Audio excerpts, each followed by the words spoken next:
सुप्रभात साथियों। राजमाता अहिल्या योग केंद्र इंदौर द्वारा संचालित ऑनलाइन योगा सेशन में आप सभी का बहुत बहुत स्वागत है। जैसा कि मैं राजकुमार अग्रवाल मंदसौर शहर से, मेरा विषय है योग भगाए रोग। आइए शुरू करते हैं हम सब मिलकर योग। सबसे पहले योग करने से पहले योग के लिए हमें ओम की ध्वनि करना होती है। तो दोनों हाथ ज्ञान मुद्रा में, अंगूठे और तर्जनी उंगली को दबाना है। शेष तीनों उंगलियां आगे की ओर खींची हुई स्थिति में, हथेली का पृष्ठभाग दोनों घुटनों के ऊपर, ध्यान का केंद्र आज्ञा चक्र, जहां हम तिलक या बिंदी लगाते हैं उससे 1 इंच अंदर आज्ञा चक्र होता है। उस आज्ञा चक्र पर तो एक गहरा लंबा श्वास भरिए।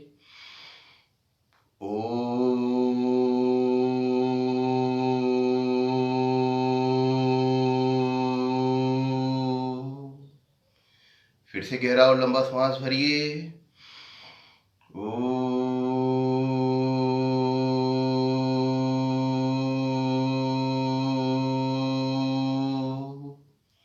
एक बार फिर से गहरा लंबा श्वास भरना है।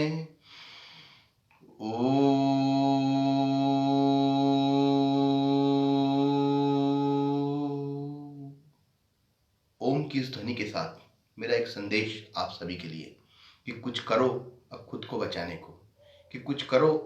बचाने को, आत्मचिंतन खुद को बचाने को। गिर मत बंदे, खुद को तो उठा ले, मांसपेशियों की थकान मिटा ले। आ मेरे संग योग को अपना ले और शरीर से रोगों को भगा दे। आइए सूक्ष्म क्रिया की शुरुआत करते हैं। योग करने से पहले हमें सूक्ष्म क्रियाएं करनी होती है। जैसे दोनों पैरों को सामने की ओर किया, दोनों हथेलियां कमर के आजू बाजू, श्वास भरते हुए अपने पैरों के पंजे को आगे की ओर दबाना है। अपनी पूरी शक्ति, पूरी ताकत लगाना है। पैरों को आगे की ओर दबाने से हमारे पैरों के ऊपर की नसाड़ियों में खिंचाव आता है।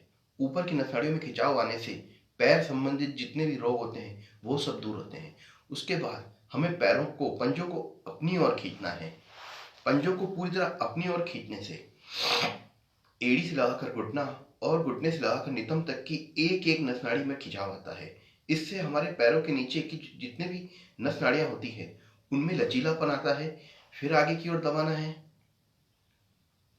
फिर अपनी ओर, फिर आगे, फिर अपनी ओर, फिर आगे, फिर अपनी ओर, फिर से आगे, फिर अपनी ओर। इस प्रकार पैरों को चलाने से हमारे पैरों के अंदर, जैसे महिलाओं को वेरिकोज वेन्स की समस्या हो जाती है, कई के घुटने जाम हो जाते हैं, पैर जाम हो जाते हैं, इन पैरों को चलाने से घुटनों की और पैरों की समस्याएं हमारी दूर होती है। फिर जब पैर हम पंजे आगे की ओर दबाएंगे तो दोनों पंजे एक साथ राइट साइड, इस स्थिति में पंजे पे पंजा, टखने पे टखना और घुटने पे घुटना होना चाहिए। दोनों पंजों को राइट साइड की ओर दबाना है, जिससे हमारी राइट साइड की नसों पे दबाव आएगा और लेफ्ट साइड की नसों पे खिंचाव आएगा। गोल घुमाते हुए अपनी ओर लाना है। इस प्रकार पैर को, पंजों को अपनी ओर लाना है। फिर दोनों पंजे एक साथ लेफ्ट साइड दबाने से हमारी लेफ्ट साइड की नसों पे दबाव आ रहा है और राइट साइड की नसों पे खिंचाव आ रहा है। फिर आगे की ओर दबाइए पंजों को आगे की ओर। इसी क्रिया को विपरीत दिशा में करना है। पहले दोनों पंजे एक साथ लेफ्ट साइड, फिर गोल घुमाते हुए अपनी ओर, फिर आगे राइट साइड, फिर आगे की ओर। दबाइए पंजों को आगे की ओर। सूक्ष्म क्रिया, इसी क्रिया का दूसरा चरण, अपने राइट पैर के पंजे को लेफ्ट पैर के एड़ी पंजे के ऊपर रख दीजिए। इस प्रकार शरीर का पूरा भार दोनों हथेलियों पर लेते हुए नितंब को थोड़ा सा ऊपर उठाइए और इसी स्थिति में दोनों पंजों को एक साथ राइट साइड की ओर दबाने का प्रयास कीजिए। अब जब हम पंजों को राइट साइड की ओर दबा रहे हैं तो हमारी कमर पर तो खिंचाव आ ही रहा है, साथ में पैरों पर भी खिंचाव आ रहा है। फिर ऊपर, फिर दोनों पंजे एक साथ लेफ्ट साइड, दबाओ पंजों को दोनों को लेफ्ट साइड, फिर ऊपर की ओर, फिर दोनों पंजे एक साथ राइट साइड, फिर ऊपर, फिर लेफ्ट साइड, फिर सामने की ओर। फिर नितंब को नीचे लाना है, राइट पैर की एड़ी को आसन पर लगाना है,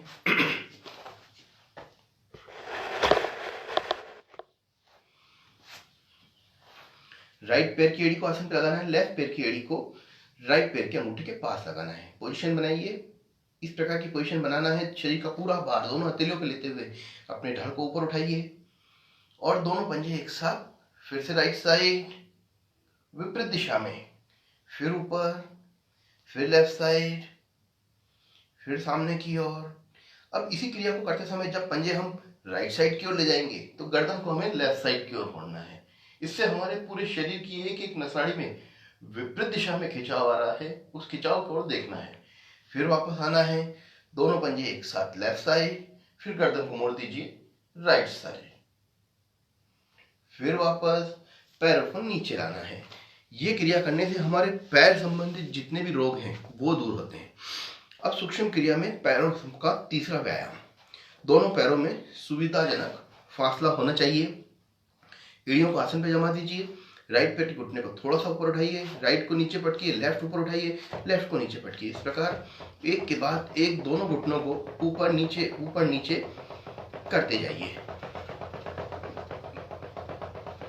ऐसा करने से हमारे पैरों के ऊपर नीचे दबाव आता है और दबाव आने से पैर संबंधित जो भी समस्याएं हैं, जो भी रोग हैं, वो धीरे धीरे इन क्रियाओं को नियमित रूप से करने से समाप्त होती है। विश्राम। ऐसा करने के बाद 2 पल रुकना है, सांसों को सामान्य करना है। फिर राइट घुटने को ऊपर उठाइए, फिर पटकिए, लेफ्ट को ऊपर उठाइए, फिर पटकिए। इस प्रकार एक के बाद एक दोनों घुटनों को ऊपर नीचे चलाते जाइए।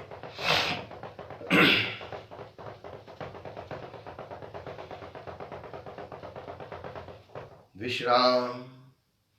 एक बात ध्यान रखने की है, योगा करते समय हमें गहरे और लंबे श्वास लेना चाहिए, क्योंकि गहरे लंबे श्वास से हमारे शरीर में ऑक्सीजन की मात्रा में वृद्धि होती है, रक्त में ऑक्सीजन की मात्रा में वृद्धि होती है। पैरों का चौथा व्यायाम। दोनों पैरों को मिला लीजिए, राइट पैर को ऊपर उठाइए, ले जाइए इसे लेफ्ट साइड, रख दीजिए इसे राइट साइड की ओर, लेफ्ट को ऊपर उठाइए, इसे लगाइए लेफ्ट साइड की ओर। इस प्रकार दोनों पैरों को फैला देना है। अब इसी स्थिति में शरीर का पूरा भार दोनों हथेलियों पे ले लीजिए, अपने राइट पैर के घुटने को राइट पैर को ऊपर उठाइए, लाइए इसे लेफ्ट साइड की ओर, राइट पैर के एक अंगूठे को लेफ्ट पैर के अंगूठे के साथ लगाना है, गोल घुमाते हुए अपनी ओर, फिर राइट साइड, फिर लेफ्ट साइड, फिर अपनी ओर, फिर राइट साइड, फिर लेफ्ट साइड, फिर अपनी ओर, फिर राइट साइड। इसी क्रिया को विपरीत दिशा में, पहले अपनी ओर, फिर लेफ्ट साइड, फिर राइट साइड, फिर अपनी ओर, फिर लेफ्ट साइड, राइट साइड, फिर अपनी ओर, फिर से लेफ्ट साइड, राइट साइड। पैर को रख दीजिए आसन पर, लेफ्ट पैर को ऊपर उठाना है, लाना है इसे राइट पैर के पंजे के पास, मोड़ते हुए एड़ी को अंदर लाना है, फिर बाहर, फिर राइट साइड, अपनी ओर, फिर बाहर, फिर राइट साइड, अपनी ओर, फिर बाहर, फिर राइट साइड, अपनी ओर, बाहर। इस प्रकार फिर रख दीजिए पैरों को, फिर पैरों को उठाइए, फिर मिलाइए, फिर खोलिए, फिर मिलाइए, फिर खोलिए, फिर मिलाइए।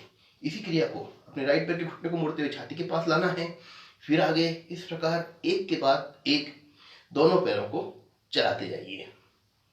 तो साथियों, ये तो थी कुछ पैरों की एक्सरसाइज, जिन्हें हम नियमित रूप से अगर करते हैं तो हमारे पैर संबंधित जितने भी रोग हैं वो जीवन में समाप्त हो जाते हैं। आइए इसके बाद आगे की ओर चलते हैं।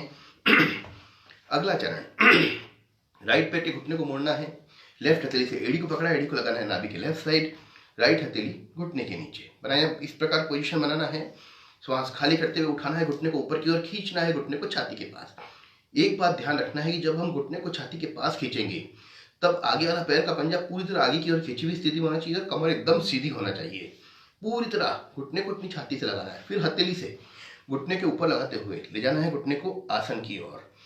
दबाओ अपने घुटने को आसन की ओर और शक्ति लगाइए, फिर उठाइए ऊपर की ओर, फिर खींचिए घुटने को छाती के पास। ऐसा करने से हमारे नितंब के जो जोड़ हैं वो मजबूत होते हैं, मांसपेशियां सक्रिय होती है। पूरी तरह ऊपर की ओर खींचना है, फिर श्वास भरते हुए नीचे। हर क्रिया में श्वास को भरना और खाली करना अवश्य है। फिर ऊपर, फिर नीचे, ऊपर, नीचे, इस प्रकार चलाते जाइए।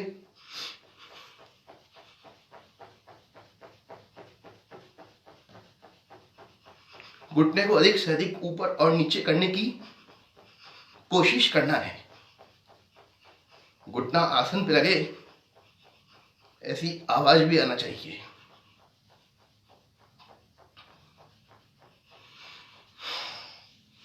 फिर वापस आइए, पैरों को मिला दीजिए, अपने लेफ्ट पैर के घुटने को मोड़िए, राइट हथेली से एड़ी को पकड़िए, एड़ी को लगाइए नाभि के left side, right side, left हथेली घुटने के नीचे बनाइए पोजीशन। इस प्रकार पोजीशन बनाना है। श्वास खाली करते हुए खींचो घुटने को छाती के पास। जब घुटना छाती के पास जाता है तो पैर का पंजा अपने आप आगे की ओर दब जाना चाहिए। श्वास भरते हुए नीचे, खाली करते हुए ऊपर, फिर भरते हुए नीचे, खाली करते हुए ऊपर, फिर नीचे। इस प्रकार अपने घुटने को अधिक से अधिक कम से कम 10 बार चलाना है।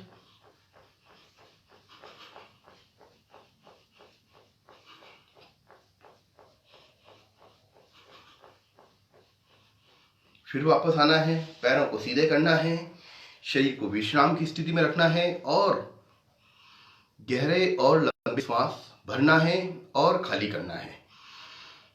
श्वास भरते समय आंखें बंद रहना चाहिए। पूरी शक्ति से नासिका के रास्ते गहरा और लंबा श्वास भरना है, पेट को फुलाना है, श्वास को खाली करना है और हमें हमारे पेट को पिचकाना है। इस क्रिया को कम से कम 5 बार और अधिकतम 10 बार अवश्य करें।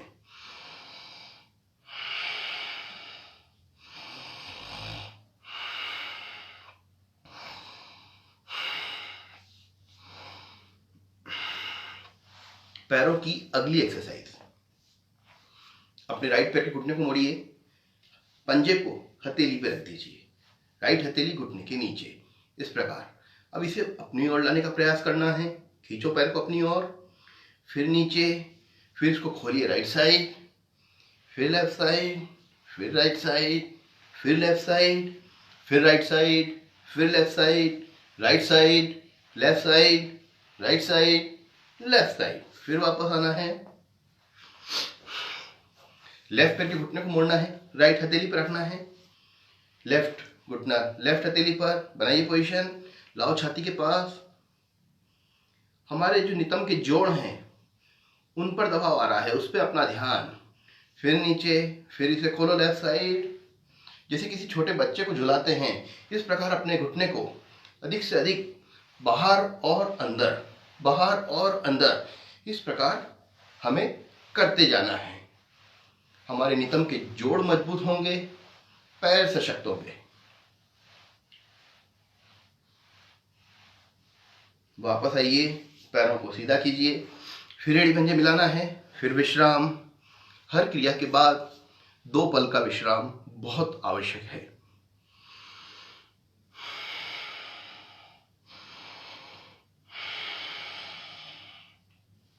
तीसरी क्रिया बहुत ही आसान क्रिया, सभी ने करी होगी। एड़ी पंजे मिलाना है, दोनों घुटनों को एक साथ मोड़ना है, दोनों पंजों को आपस में मिलाना है, दोनों हाथों को आगे लाना है, उंगलियों में उंगलियां फंसाना है, दोनों हथेलियों से अपने पैरों के पंजों को पकड़ लेना है। बटरफ्लाई आसन, तितली आसन, सभी ने किया होगा। तितली आसन करने से हमारे जोड़ संबंधित जो भी समस्याएं हैं वो समाप्त होती है। सबसे पहले श्वास खाली करते हुए उठाना है घुटनों को ऊपर की ओर और दोनों घुटनों से अपनी दोनों भुजाओं को दबाने का प्रयास करना है। दबाओ अपने दोनों घुटनों से अपनी दोनों भुजाओं को दबाने का प्रयास। इस समय जब मैं अपने घुटनों से अपनी दोनों भुजाओं को दबा रहा हूं तो मेरे नाभि क्षेत्र पे दबाव आ रहा है और नाभि क्षेत्र अर्थात शरीर का सबसे महत्वपूर्ण चक्र मणिपुर चक्र पर दबाव आना, नाभि की विकृति दूर होती है। अपने दोनों घुटनों से अपनी दोनों भुजाओं को दबाने का प्रयास कीजिए। फिर श्वास भरते हुए धड़ को ऊपर की ओर खींचते हुए अपने घुटनों को आसन पर लाने का प्रयास कीजिए।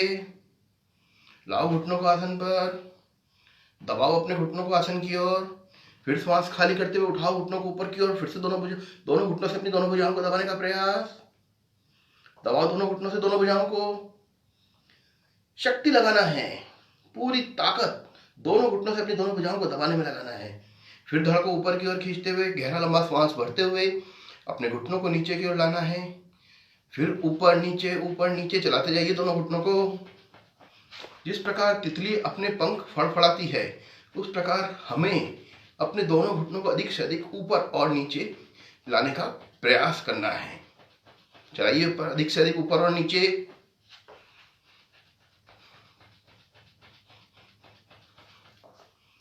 ऐसा करने से हमारे जोड़ों को शक्तियां मिल रही है, उनकी कमजोरियां दूर हो रही है। फिर इसी क्रिया में हम विश्राम करेंगे, स्वनमन करेंगे। दोनों पैरों को थोड़ा सा आगे की ओर लाना है। जब दोनों पैरों को आगे की ओर ले आए,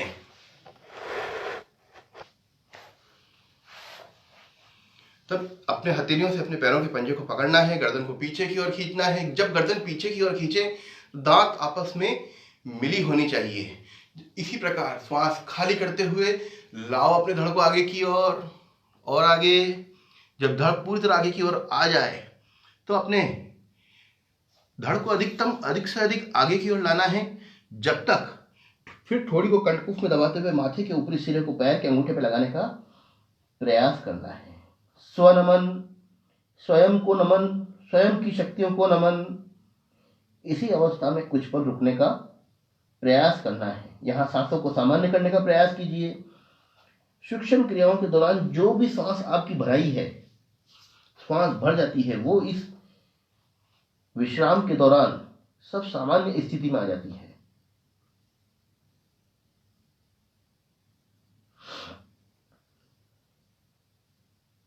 यहां हमें गहरे और लंबे श्वास भरने का भी प्रयास करना है। गहरे लंबे श्वास भरने से पेट पर दबाव आता है, क्योंकि धड़ हमारा आगे की ओर झुका हुआ है और धड़ आगे की ओर झुका होने के कारण पेट पर दबाव है। तो जब हम पेट श्वास को भरने की कोशिश करेंगे तो हमारे फेफड़ों में अधिक से अधिक श्वास को भरने की क्षमता बढ़ जाती है। इस स्थिति में ऊपर आना है। ऊपर आते समय हम अगला चरण इस क्रिया के साथ भी प्राणायाम कर सकते हैं। दोनों हथेलियों से इस प्रकार शरीर को पैरों के पंजे को पकड़ा, धड़ को ऊपर खींचा और श्वास को खाली करते हुए झटके के साथ आगे आना है, फिर पीछे जाना है। इस प्रकार मैं आपको 5 बार करके बताऊंगा, आप इसे देखिए।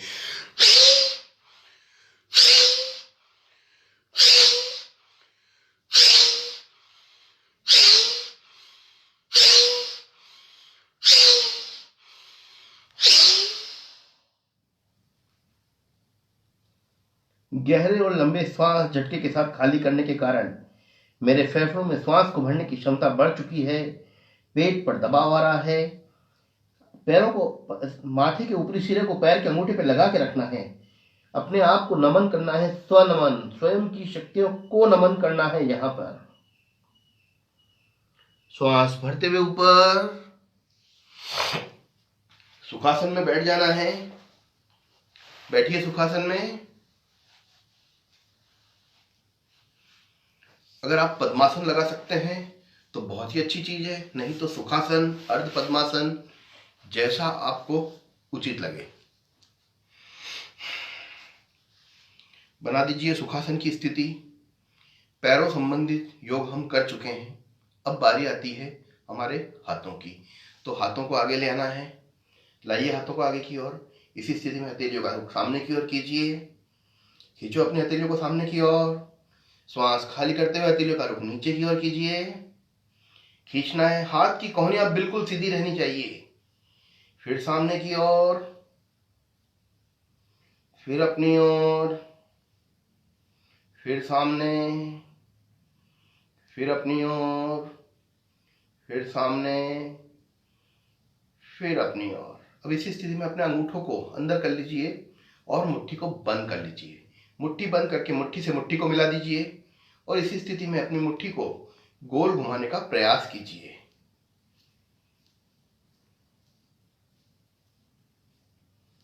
इसी क्रिया को विपरीत दिशा में करते जाइए।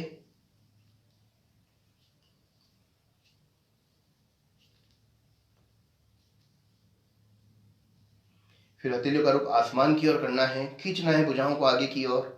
दोनों हाथ कोहनियों को मोड़ते हुए हथेलियां कंधों पर, फिर आगे, फिर हथेलियां कंधों पर, फिर आगे, फिर हथेलियां कंधों पर, फिर आगे, फिर हथेलियां कंधों पर। अब जो हथेलियां आपने कंधों पर रखी है, 5 उंगलियां अंगूठे को आपस में मिलाकर हथेली को कंधे की उभरी हुई हड्डी पे लगा दीजिए। इसी स्थिति में अपनी कोहनियों को पीछे की ओर खींचने का प्रयास कीजिए।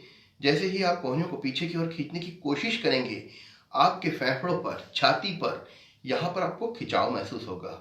और खींचिए। अब इसी स्थिति में गोल घुमाते हुए पहले ऊपर, फिर पीछे, फिर सांस भरते हुए ऊपर, खाली करते हुए पीछे, ऊपर, पीछे, ऊपर, पीछे। इसी क्रिया को विपरीत दिशा में करेंगे। पहले पीछे से ऊपर लाएंगे, फिर आगे लाते हुए नीचे, फिर ऊपर, फिर आगे, फिर पीछे, फिर ऊपर, फिर आगे, फिर पीछे, फिर ऊपर, फिर आगे, फिर पीछे। इसी स्थिति में अपनी कोहनियों को आगे बढ़ाने का प्रयास कीजिए। फिर श्वास भरते हुए पीछे की ओर खींचने की कोशिश करना है, फिर आगे, फिर पीछे, फिर आगे और पीछे। हाथों को खोल दीजिए विपरीत दिशाओं में। अपनी दोनों भुजाओं को विपरीत दिशा में खोलने का प्रयास करना है। खींचो भुजाओं को विपरीत दिशा में। अब इसी स्थिति में हथेलियों का रुख आसमान की ओर करते हुए उठा दो भुजाओं को ऊपर की ओर। उठाओ हाथों को ऊपर की ओर। प्रणाम आसना। ऐसा लगना चाहिए कि मेरे दोनों हाथ पकड़कर ऊपर की ओर कोई खींच रहा है। और खींचिए धड़ को ऊपर की ओर। नाभि के आसपास खिंचाव महसूस होना चाहिए। अब इसी स्थिति में श्वास खाली करते हुए अपने धड़ को अधिक से अधिक राइट साइड की ओर झुकाने का प्रयास। अब धड़ को राइट साइड की ओर झुकाने से मेरी लेफ्ट साइड की नसों पर खिंचाव आ रहा है, राइट साइड पे दबाव आ रहा है, उसे महसूस करना है। फिर ऊपर। एक बात ध्यान रखना है कि जब धड़ को आप इधर राइट और लेफ्ट की तरफ झुकाए तो यह हाथ की कोहनियां मुड़नी नहीं चाहिए। धड़ को ऊपर की ओर खींचने की कोशिश कीजिए।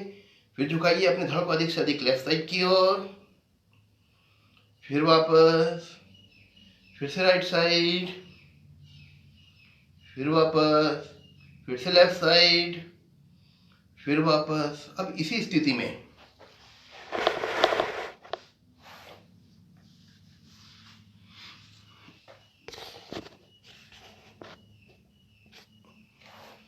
अपनी दोनों हथेलियों को सर के पीछे लगाना है। दोनों हथेलियों को सर के पीछे लगा दीजिए।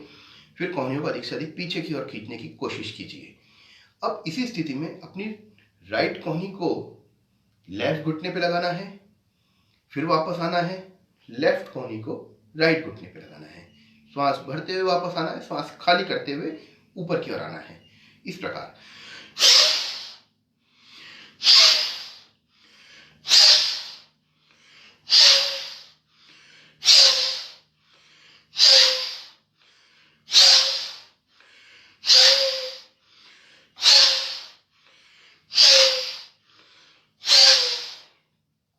ऐसा करने से हमारी कमर लचीली बनती है।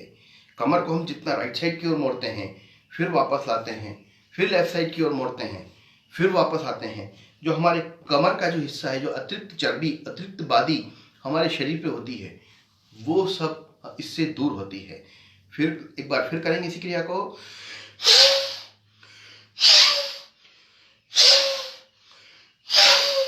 फिर वापस आना है।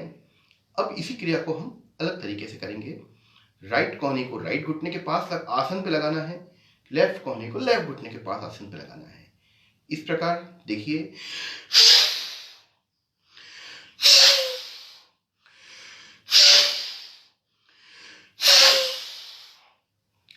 क्रिया ए के फायदे अनेक है।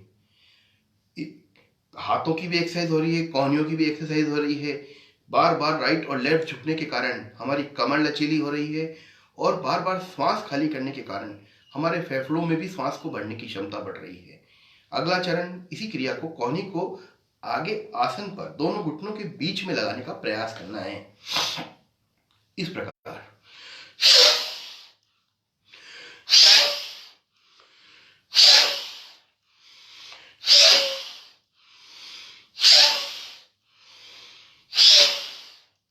फिर वापस आना है। फिर हाथों को कोशिश करके ऊपर की ओर खींचने की कोशिश करना है, और अधिक से अधिक ऊपर की ओर खींचने का प्रयास करना है। हाथों को ऊपर की ओर खींचते समय धड़ हमारा पूरी तरह सीधा हो जाए, ऐसी कोशिश करना है। अब दोनों हथेलियों का रुख साइड की ओर करते हुए दोनों हाथ साइड से नीचे। हमें अपने अंगूठों को अंदर करना है, मुट्ठी को कस के बंद करना है। दोनों मुट्ठी को अपने घुटने के आजू बाजू लगा देना है। अगला चरण, हम अपनी ग्रीवा, गर्दन की एक्सरसाइज करेंगे। एक गहरा लंबा श्वास भरना है और श्वास को खाली करते हुए गर्दन को पूरी तरह राइट साइड की ओर मोड़ने की कोशिश करना है। इस प्रकार गर्दन जब राइट साइड की ओर मुड़ जाती है तो अपनी ठोड़ी को राइट कंधे पर लगाने की कोशिश करना है। जैसे ही आप गर्दन को राइट साइड की ओर दबाएंगे, नाक कान मस्तिष्क की एक एक नस नाड़ी पर खिंचाव महसूस होगा और ये खिंचाव हमारे लिए बहुत आवश्यक है। ये हमें तनाव कम करने का कार्य करता है। जिसे भी सर के दर्द की समस्या है और भी कई समस्याएं हैं, वो सब समाप्त होगी। इस प्रकार रुक के रखना है, इसको रोक के रखना है। फिर सामने की ओर, फिर सांस खाली करते हुए मोड़ना है अपनी गर्दन को लेफ्ट साइड की ओर और मोड़िए अपनी गर्दन को लेफ्ट साइड की ओर। जब गर्दन पूरी तरह लेफ्ट साइड की ओर मुड़ जाती है तो अपनी ठोड़ी को लेफ्ट कंधे पे दबाने का प्रयास करना है। फिर सामने की ओर। ये हमने गर्दन को राइट साइड और लेफ्ट साइड घुमाने का प्रयास किया है। अब हम गर्दन को गोलाकार आकृति में घुमाएंगे। पहले अपनी ठोड़ी को कंठकूप में दबाना है। जब ठोड़ी कंठकूप में लग जाए पूरी तरह, तो इस समय हमारी गर्दन के पीछे दबाव आ रहा है, पीछे खिंचाव आ रहा है और आगे दबाव आ रहा है, उसे महसूस करना है। इसी दबाव के साथ में गर्दन राइट साइड, राइट कान राइट कंधे पे लगाने की कोशिश करना है। इस क्रिया के दौरान एक बात का ध्यान रखना है कि जिस प्रकार ऐसे कंधा किसी का ऊपर ना हो, कंधे को सामान्य स्थिति में रखते हुए अपनी क्षमता के अनुसार अपने राइट कान को राइट कंधे पे लगाने का प्रयास करें। जब राइट कान राइट कंधे पे लग जाए तो गर्दन को पीछे की ओर खींचने की कोशिश, पूरी तरह गर्दन को अधिक से अधिक पीछे की ओर खींचने का प्रयास करना है। आमतौर पर हर लेडीज को थायराइड की समस्या रहती है। गर्दन को पीछे की ओर खींचने से, दांतों को आपस में मिलाकर गर्दन को पीछे की ओर खींचने से थायराइड संबंधित रोग समाप्त होते हैं। हमारी अन्न नली, स्वर नली और वायु नली पे पूरी तरह खिंचाव आता है। पूरी तरह धड़ को अधिक से अधिक पीछे की ओर खींचने की कोशिश करना है। इसी स्थिति में अपनी गर्दन को लेफ्ट साइड की ओर दबाने की कोशिश। दबाओ अपने लेफ्ट कान को लेफ्ट कंधे पर।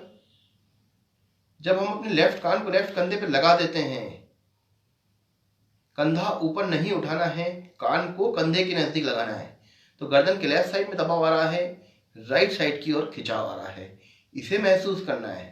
फिर गोल घुमाते हुए आगे की ओर लाना है, दबाना है अपनी गर्दन को आगे की ओर। इसी क्रिया को विपरीत दिशा में, पहले लेफ्ट कान लेफ्ट कंधे पर, जैसे हम गर्दन को लाए थे वैसे ही वापस पीछे की ओर ले जाना है। अपने लेफ्ट कान को लेफ्ट कंधे पे लगाना है और खींचना है अपनी गर्दन को अधिक से अधिक पीछे की ओर। इस समय आपकी थायराइड ग्लैंड्स पर खिंचाव आ रहा है, सर्वाइकल पर प्रभाव आ रहा है। जिसे भी सर्वाइकल संबंधित रोग है या जो दिन भर मोबाइल या कंप्यूटर पे बैठा रहता है, उसे दिन भर में एक बार ग्रीवा संचालन अवश्य करना चाहिए, क्योंकि ग्रीवा संचालन करने से हमारी गर्दन लचीली होती है। गर्दन को पीछे की ओर खींचने से थायराइड ग्रंथियों पर खिंचाव आता है। थायराइड ग्रंथियों पर खिंचाव आने के कारण जिसे थायराइड की समस्या है वो समाप्त होती है। और जो दिन भर मोबाइल लैपटॉप पे बैठे रहते हैं, उनका गर्दन आगे की ओर दबने के कारण उनका मुंह आगे की ओर रहता है। गर्दन को पीछे की ओर खींचने से सर्वाइकल संबंधित रोग नहीं होते हैं। इसी प्रकार गर्दन राइट साइड की ओर, फिर आगे की ओर, फिर से अपनी ठोड़ी को कंठकूप में दबाना है। अब हम इस क्रिया के बाद में, ये तो हुई हमारी सूक्ष्म क्रियाएं, हम कुछ देर के लिए कपालभाति प्राणायाम अवश्य करना चाहिए। कपालभाति प्राणायाम करने से हमारे शरीर की रोग प्रतिरोधक क्षमता बढ़ती है, श्वास लेने की क्षमता बढ़ती है। दोनों हथेली से घुटनों को पकड़ लीजिए। दोनों हथेली से घुटनों को पकड़ना है, ठोड़ी को कंठकूप में दबाना है, एक गहरा लंबा श्वास भरना है और फिर श्वास को खाली करना है। मैं आपके सामने 20 बार करके बताऊंगा।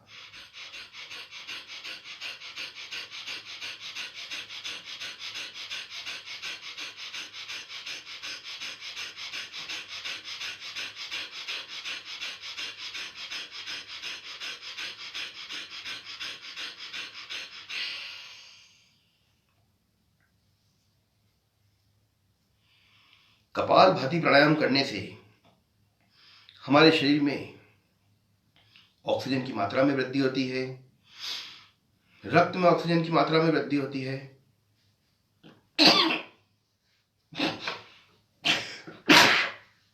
सॉरी, फिर से करेंगे कपालभाति प्राणायाम 10 बार फिर से करेंगे।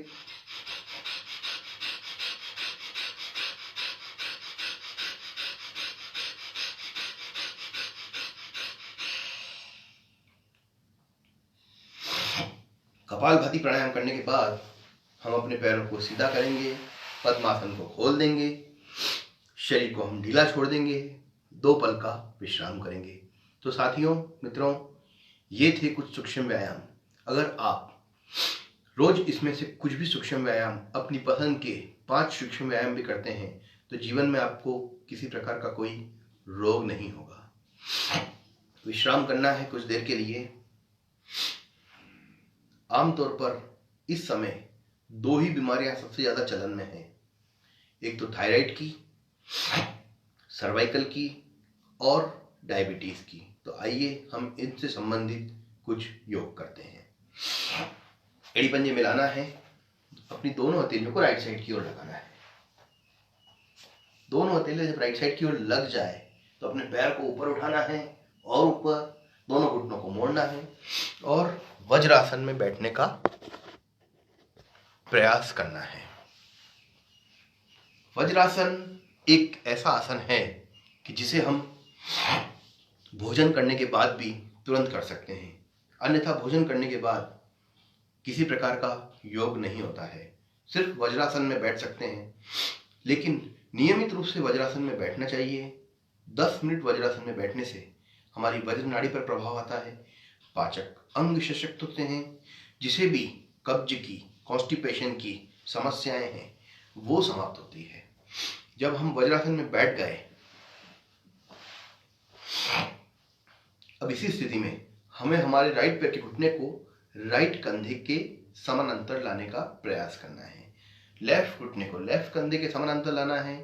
इन दोनों घुटनों पर खड़े हो जाना है।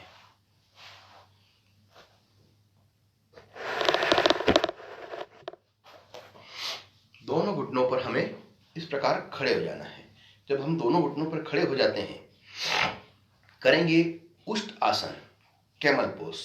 अपनी दोनों अंगूठों को अपनी रीढ़ पे लगाना है और शेष 4 उंगलियां कमर के साइड की ओर रखना है और दोनों कोहनियों को अधिक से अधिक पीछे की ओर खींचने की कोशिश करना है। जैसे ही हमने अपने दोनों अंगूठों को रीढ़ पे लगाया और कोहनियों को पीछे की ओर खींचा, हमारी छाती पर इस समय खिंचाव महसूस हुआ। छाती पर खिंचाव अर्थात ऑक्सीजन की मात्रा में वृद्धि। और खींचिए अपनी कोहनियों को अधिक से अधिक पीछे की ओर। उष्ट आसन करते समय हमें एक बात का विशेष ध्यान रखना है कि ये आसन आंखें बंद करके करना है। इस क्रिया के दौरान कभी भी आंखें नहीं खोलना चाहिए, क्योंकि हमारा रक्त जो है वो पूरी तरह मस्तिष्क की ओर चला जाता है और उस समय आंखें खोलने से हमें चक्कर आ सकते हैं, हम गिर सकते हैं। तो सबसे पहले अंगूठों को हमने रीढ़ पे लगा लिया है, शेष 4 उंगलियां कमर पर, कोहनियां पीछे की ओर, दांत आपस में मिले हुए और गर्दन पूरी तरह पीछे की ओर खींची हुई स्थिति में। अब दोनों अंगूठों से अपनी रीढ़ को आगे की ओर धकेलते हुए अपनी गर्दन को पीछे की ओर खींचने का प्रयास कीजिए।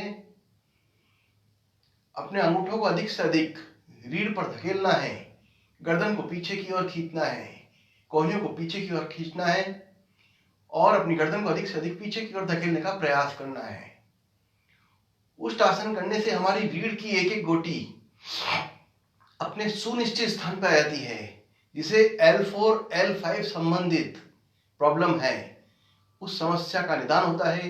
नियमित रूप से उष्ट आसन करने से हमारी रीढ़ की हड्डी अपने सुनिश्चित स्थान पर आ जाती है और रीढ़ लचीली बनती है। अधिक से अधिक गर्दन को पीछे की ओर खींचने का प्रयास करना है। और आइए फिर धड़ को सीधा कीजिए। अभी आंखों को बंद रखना है। अब इसी क्रिया को मैं आपको पीछे से करके बताऊंगा। दोनों पैरों में सुविधाजनक फासला है, दोनों अंगूठे रीढ़ पर, शेष 4 उंगलियां कमर पर। अब इसी स्थिति में अपनी कोहनियों को अधिक से अधिक पीछे की ओर खींचते हुए फिर दबाओ अपने धड़ को आगे की ओर और गर्दन को पीछे की ओर खींचने की कोशिश। इस समय रीढ़ की एक एक गोटी पर दबाव आ रहा है, मेरी थायराइड ग्लैंड्स पर खिंचाव आ रहा है, गर्दन पूरी तरह पीछे की ओर खिंची हुई स्थिति में है।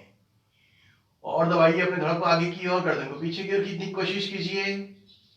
अब इसी स्थिति में जो साधक इस क्रिया को कर सकते हैं वही करें। अपने राइट हाथ को आगे की ओर लाइए, ऊपर की ओर खींचिए, गोल घुमाते हुए अपनी राइट पैर की एड़ी पर इस प्रकार लगाना है। लेफ्ट हाथ आगे, ऊपर, गोल घुमाते हुए पीछे की ओर। शरीर का पूरा भार दोनों एड़ी पे लेते हुए अपनी गर्दन को अधिक से अधिक पीछे की ओर खींचने का प्रयास करना है। रीढ़ की एक एक गोटी अपने सुनिश्चित स्थान पर आ चुकी है। गर्दन पूरी पीछे की ओर खींची होने के कारण थायराइड ग्लैंड्स पर खिंचाव आ रहा है। गर्दन पीछे की ओर खींची होने के कारण सर्वाइकल पर प्रभाव आ रहा है। जिसे भी स्लिप डिस्क स्पॉन्डिलाइटिस की समस्या है वो समाप्त होगी। एक बात का विशेष ध्यान रखना है कि इस क्रिया के दौरान झटका बिल्कुल भी न लगे। बहुत ही आराम से इस क्रिया को करना है, रुकना है कुछ पल के लिए इस क्रिया के दौरान। अब अपने राइट हथेली को, राइट अंगूठे को रीढ़ पे लगाइए, फिर लेफ्ट को लगाइए, कॉइन को पीछे की ओर खींचिए, धड़ को सीधा कीजिए, पीछे से पंजों को मिलाना है, पंजों पे बैठ जाना है, आगे से दोनों घुटनों को आपस में मिलाना है, दोनों हथेलियों को घुटनों पर रखना है, दोनों हथेलियों को घुटनों पर रखना है और कुछ पल के लिए विश्राम करना है। विश्राम अर्थात गहरी और लंबी सांस भरना है।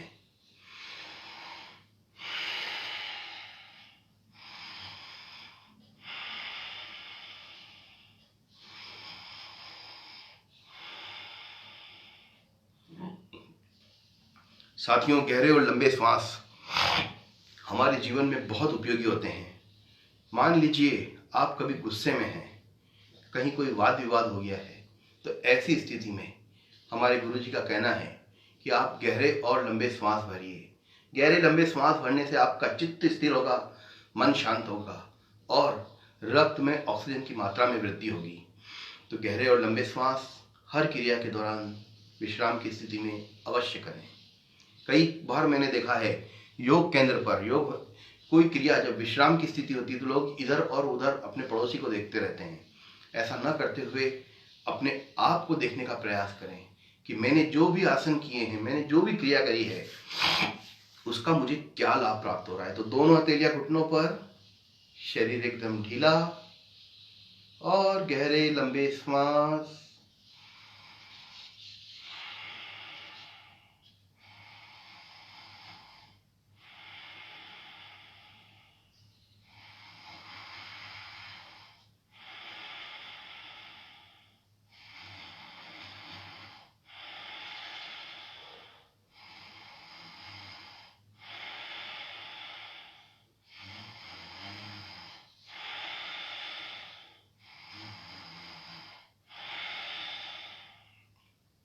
आइए दूसरे आसन की ओर चलते हैं।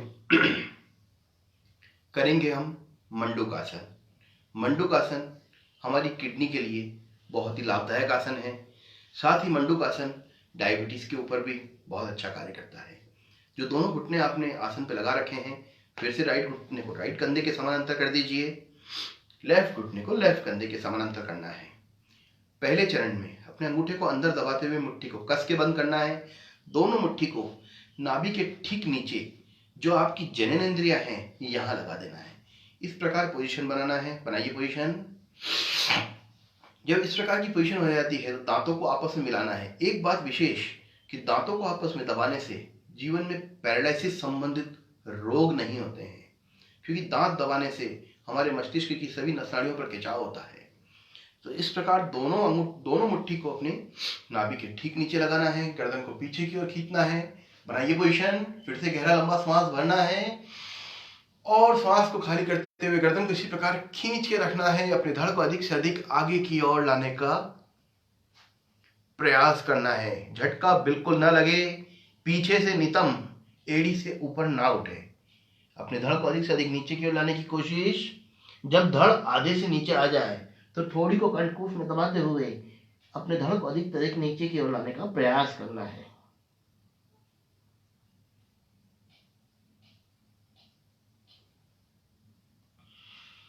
इस क्रिया के दौरान हमारी दोनों किडनियों पर दबाव आ रहा है और धड़ आगे की ओर झुका होने के कारण फेफड़ों पर खिंचाव आ रहा है।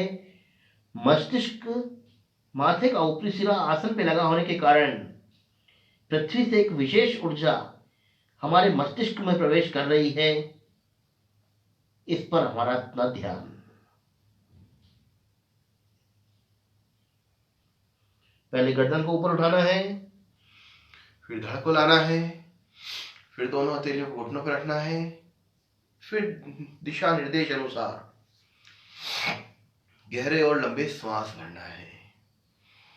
क्योंकि क्रिया को करने में जो भी ऊर्जा लगी है उसे वापस रिकवर करने के लिए गहरे और लंबे श्वास अत्यंत उपयोगी रहते हैं।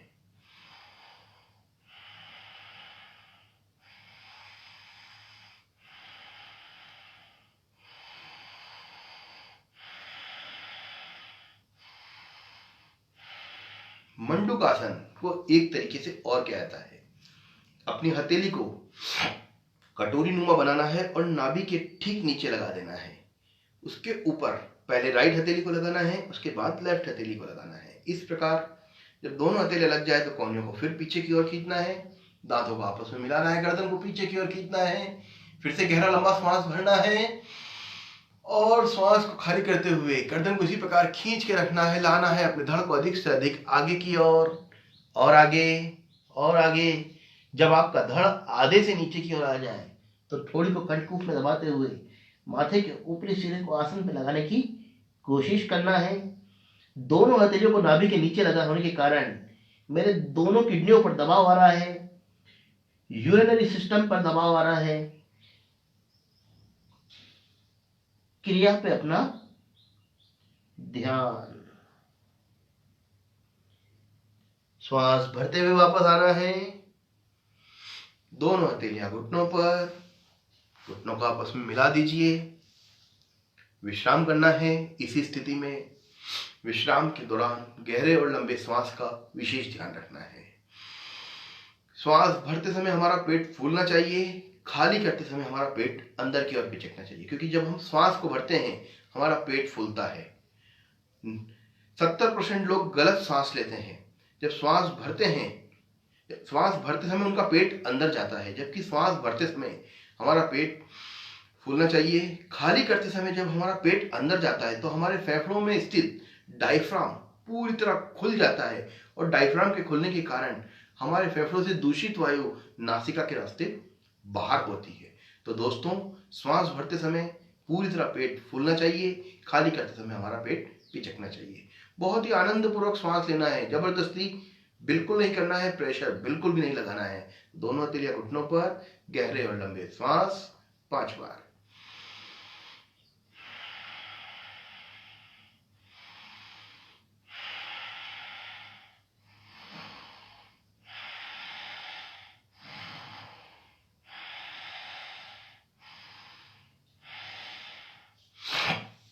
आइए आगे चलते हैं।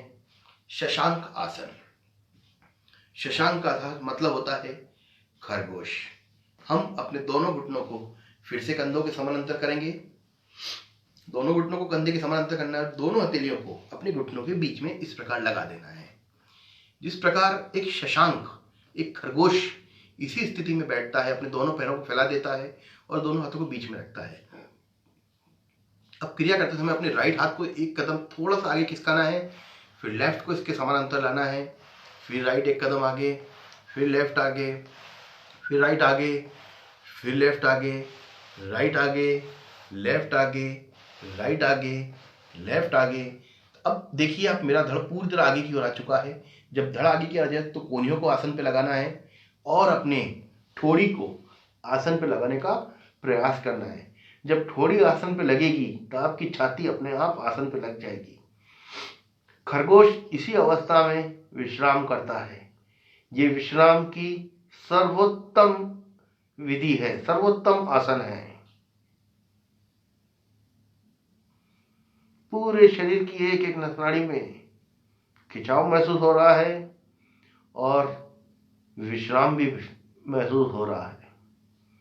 फिर दोनों हाथ, राइट हाथ को पीछे लाइए, लेफ्ट समानांतर, दोनों हाथों को एक एक हाथ खिसकाते हुए अधिक से अधिक पीछे की ओर लाने का प्रयास करना है। शशांक आसन को हम एक तरीके से और कर सकते हैं। दोनों हथेलियों को घुटने पे लगाना है। हम करेंगे शशांक भुजंग आसन। दोनों हथेलियां घुटनों पर, श्वास दोनों हथेलियों को आगे की ओर करते हुए श्वास भरते हुए भुजाओं को ऊपर उठाना है। दोनों भुजाओं को कान के आजू बाजू लगाते हुए अपने धड़ को अधिक से अधिक पीछे की ओर खींचने की कोशिश करना है। जब धड़ पूरी तरह पीछे की ओर खिंच जाए तो श्वास खाली करते हुए दोनों भुजाओं को आगे लाना है और अपनी हथेलियों को आसन पे लगाते हुए जब हथेलियां आसन पे लग जाए तो माथे के ऊपरी सिरे को आसन पे लगाना है। शशांक आसन जल नीति करने के बाद अवश्य करना चाहिए। अब दोनों हथेलियां जहां आसन पे लगी है उसे आसन पे लगा के रखना है और अपने धड़ को ऊपर की ओर उठाते हुए अधिक से अधिक आगे की ओर आने का प्रयास करना है। जब धड़ आगे की ओर आ जाए तो नाभि वाले हिस्से को आसन पे लगाना है, गर्दन को पीछे की ओर खींचना है। भुजंग आसन, तो ये था शशांक भुजंग आसन। इस स्थिति में हमारी रीढ़ की एक एक गोटी पर दबाव महसूस हो रहा है। गर्दन पीछे की ओर खींची होने के कारण थायराइड ग्लैंड्स पर खिंचाव आ रहा है। गर्दन पीछे की ओर होने के कारण सर्वाइकल पर इसका प्रभाव आ रहा है। तो आप देखिए, क्रिया एक और फायदे अनेक। मस्तिष्क की एक एक नसाड़ी पर खिंचाव आ रहा है, फिर वापस उठना है। अब हम इस स्थिति में पर्वतासन मुद्रा भी कर सकते हैं। अपने धड़ को ऊपर उठाना है, दोनों पैरों के पंजों को आसन पे लगाते हुए थोड़ी को कंठकूप में दबाते हुए दोनों हथेलियों से शरीर को पीछे की ओर धकेलने का प्रयास करना है।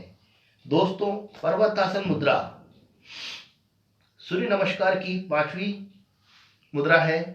पर्वतासन करने से हमारे शरीर के पैरों की एड़ियों को आसन पे लगाना है। पर्वतासन करने से मस्तिष्क में आनंद की अनुभूति होती है।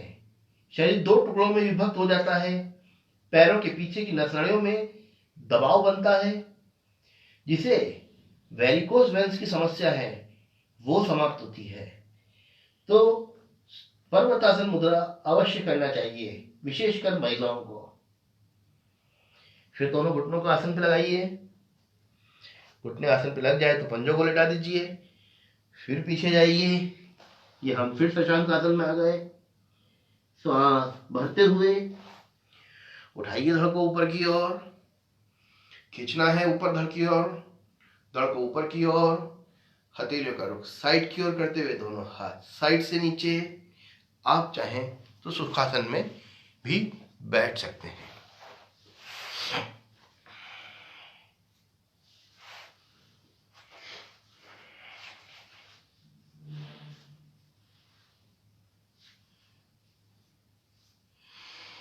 गहरे और लंबे श्वास करना है हमें। गहरे लंबे श्वास के दौरान पूरी तरह अपने आप आंखों को बंद रखना है।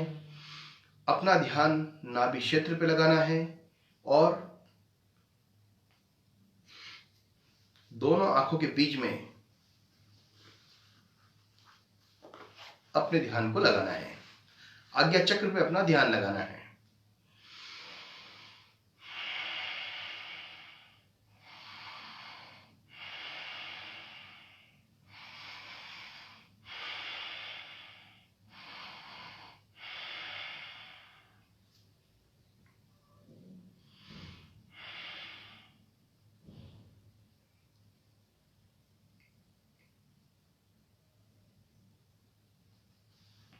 फिर पैरों को सीधा करने की कोशिश करना है।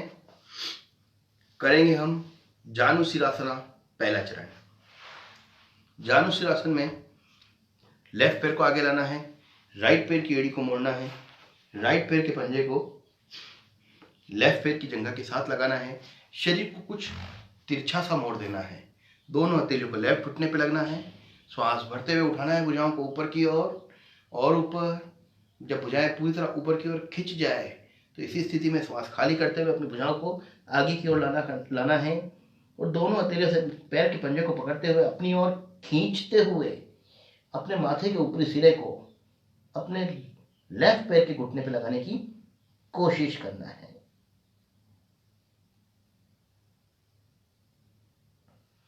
श्वास भरते हुए वापस आना है। फिर दोनों हाथ साइड से नीचे लाना है। इसी क्रिया को विपरीत दिशा से करना है। राइट पैर आगे, लेफ्ट पैर का पंजा राइट जंघा से लगा हुआ, दोनों हथेलियां लेफ्ट पैर राइट पैर के घुटने पर, श्वास भरते हुए उठाना है भुजा को ऊपर की ओर, खींचना है भुजा को ऊपर की ओर, श्वास खाली करते हुए पंजे को अपनी ओर खींचते हुए दोनों हथेलियों से अपने पैर को पकड़ना है और धड़ को अधिक से अधिक नीचे की ओर लाते हुए माथे के ऊपरी सिरे को मस्तिष्क को घुटने पे लगाने की कोशिश करना है।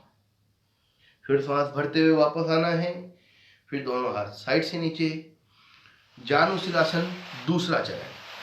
अपने लेफ्ट पैर को लेफ्ट साइड की ओर खोलना है, राइट पैर के घुटने को अंदर की ओर मोड़ना है, शरीर को पूरा एक दिशा में मोड़ देना है। अपनी लेफ्ट हथेली से लेफ्ट पैर के अंगूठे को पकड़ना है, राइट हाथ इस प्रकार, श्वास भरते हुए ऊपर, श्वास खाली करते हुए नीचे की ओर। फिर ऊपर आना है, इसी क्रिया को विपरीत दिशा में। अपनी लेफ्ट हथेली को आसन के लेफ्ट साइड लगाना है। मैं आपको इधर से करके बताता हूं। श्वास भरते हुए ऊपर, श्वास खाली करते हुए लेफ्ट साइड। इस समय शरीर एक रेखा के समानांतर हो चुका है, उस पर अपना ध्यान। श्वास भरते हुए वापस आना है, पैर को मिलाना है, शरीर को ढीला छोड़ना है और विश्राम। तो साथियों, ये कुछ आसन जो आपको मैंने बताए हैं, ये अगर आप नियमित रूप से करते हैं तो शरीर से रोग नाम की चीज गायब हो जाएगी। आइए कुछ देर के लिए हम प्राणायाम करते हैं। कपालभाति प्राणायाम हर क्रिया के बाद अवश्य करना चाहिए। दोनों हथेलियों से आप चाहें तो पद्मासन लगाएं, आप चाहें तो सुखासन में बैठें। दोनों हथेलियों से अपने घुटनों को पकड़ लीजिए, कमर एकदम सीधी, कंधे पीछे की ओर खींची हुई स्थिति में। नासिका से गहरा लंबा श्वास भरना है और श्वास को खाली करते हुए कपालभाति प्राणायाम नाभि क्षेत्र को बार बार अंदर बाहर चलाना है। शुरू करें।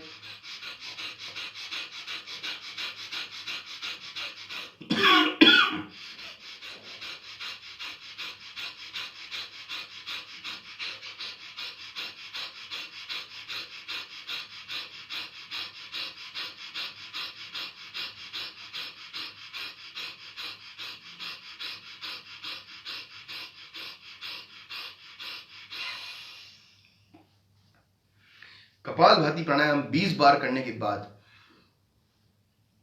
कुछ देर के लिए हमें विश्राम करना चाहिए। विश्राम अर्थात आंखें बंद, सांस सामान्य।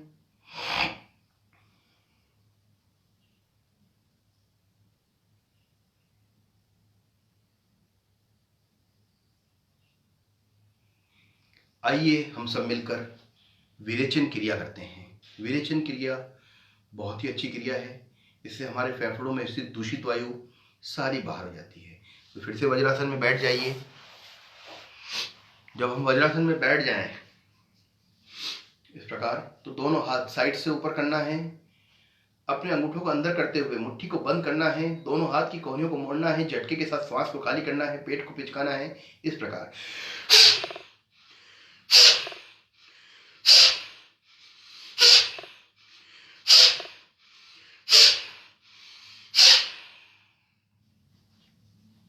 ऐसा करने से हमारे फेफड़ों में स्थित दूषित वायु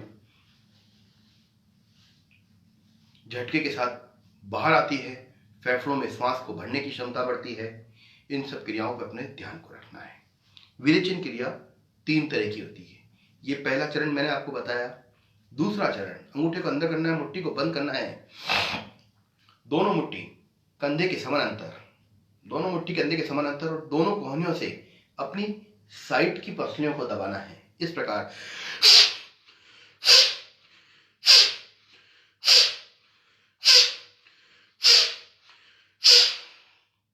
पहले चरण में फेफड़ों के ऊपर के छिद्र खुले थे, दूसरे चरण में फेफड़ों के साइड के छिद्र खुले हैं। फिर विश्राम।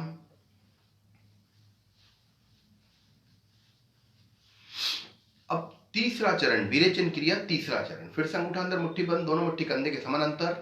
पहले हमने दोनों मुट्ठी कंधे के समानांतर, दोनों कोहनियों से अपनी साइड की पसलियों को दबाना है, पूरी तरह पीछे की ओर खींचना है।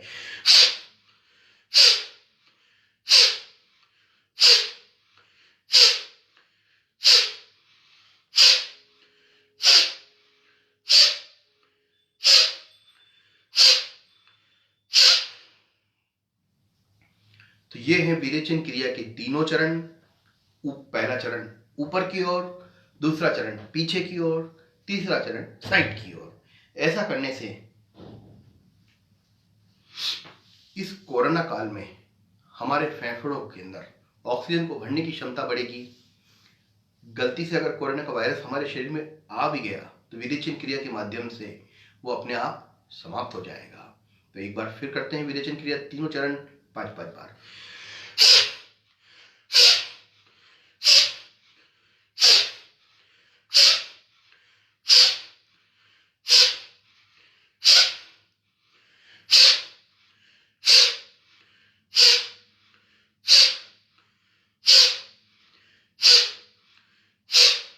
तीसरा चरण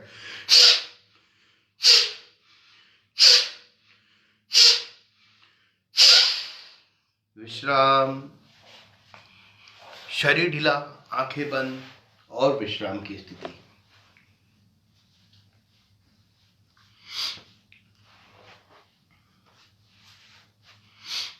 योग करने के उपरांत 5 मिनट का ध्यान अवश्य करें।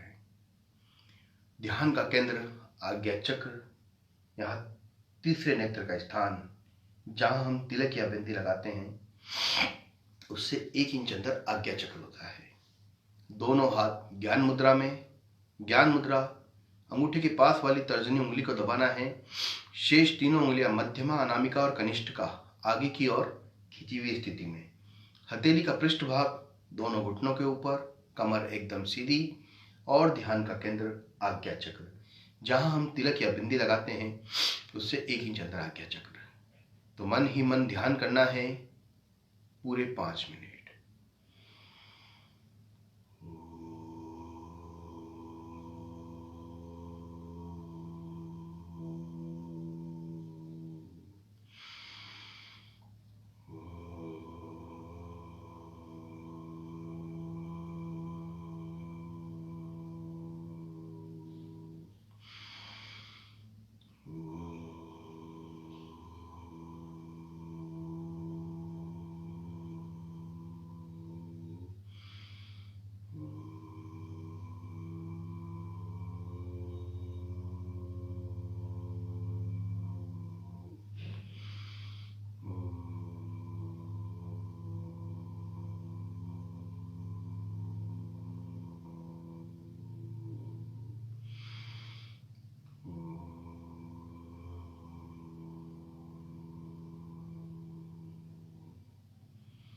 ध्यान के दौरान अपने आप को आज्ञा चक्र की गहराइयों में ले जाना है।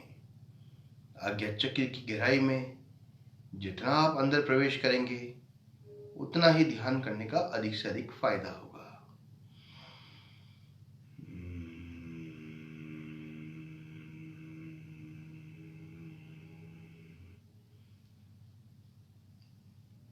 जितना आप आज्ञा चक्र की गहराई में जाएंगे आपको एक दीपक की लौ के समान आज्ञा चक्र की गहराई में जलता हुआ नजर आएगा।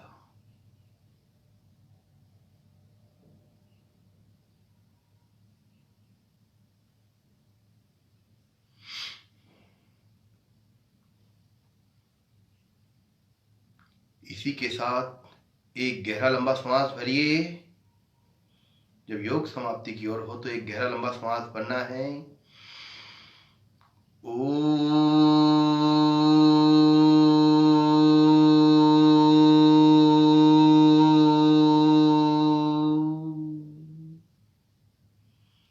दोनों हाथों से प्रणाम की मुद्रा। 5 उंगलियां अंगूठे को खोल के हथेलियों को आपस में रगड़ना है। हथेलियों को इतना आपस में रगड़ना है कि आपकी हथेलियों के तापमान में वृद्धि हो जाए, हथेलियों का तापमान बढ़ जाए। लगाइए अपनी हथेलियों को पलकों पर, आंखें बंद। जो हथेलियों का तापमान है वो आंखों के रास्ते आपके शरीर में अंदर प्रवेश कर रहा है। फिर आइए, फिर से हथेलियों को आपस में रगड़िए।